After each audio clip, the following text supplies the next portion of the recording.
amigos, mais uma quarta com vídeo previdenciário e é uma satisfação para mim falar com você. Então, se você ainda não é inscrito, se inscreve no canal, curte, que vai ajudar essa informação a chegar a muitas pessoas que precisam do acesso, que hoje a informação é tudo.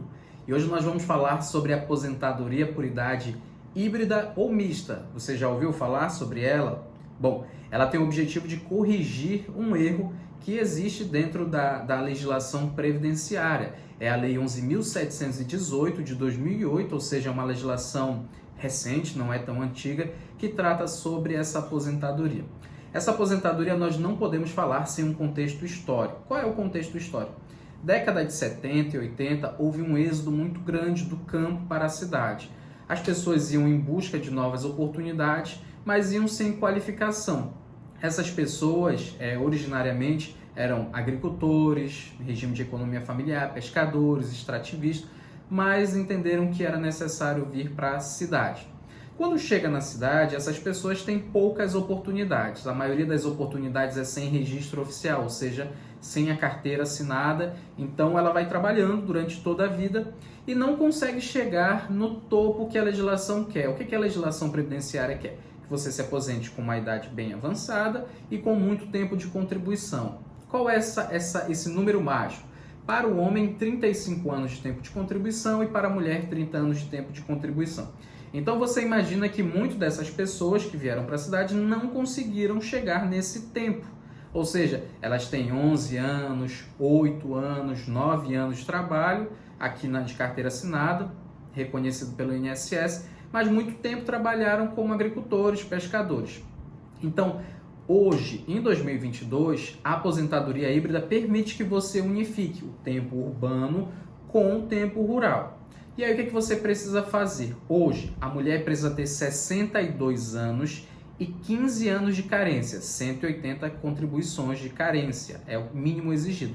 Para o homem, 65 anos e também 20 anos de carência. Carência, pessoal, é diferente de tempo de contribuição. O tempo de contribuição é um conceito mais amplo, ele leva em consideração os dias na contagem. A carência já é diferente. Então, imagina, por exemplo, o seu Pedro, ele tem 13 anos de tempo de contribuição e tem 65 anos. O seu Pedro não consegue mais trabalho, ele também não tem como contribuir, ele não está exercendo nenhuma função e não consegue pagar nenhum facultativo baixa renda. Ele precisa de 7 anos para se aposentar. O que vai acontecer com o seu Pedro? Provavelmente não vai ter acesso a uma aposentadoria. A aposentadoria híbrida permite que o seu Pedro volte e pegue aqueles 10 anos que ele trabalhou.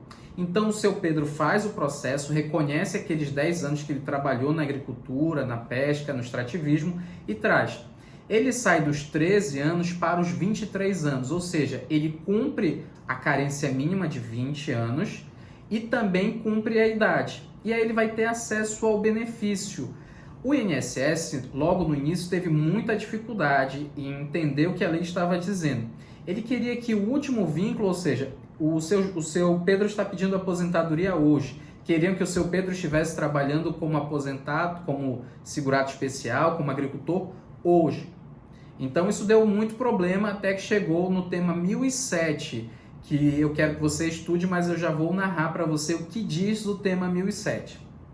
O tempo de serviço rural, ainda que remoto e descontínuo, anterior ao advento da Lei 8.213/91, pode ser computado para fim de carência necessária para a obtenção da aposentadoria híbrida por idade, ainda que não tenha sido efetivado o recolhimento das contribuições.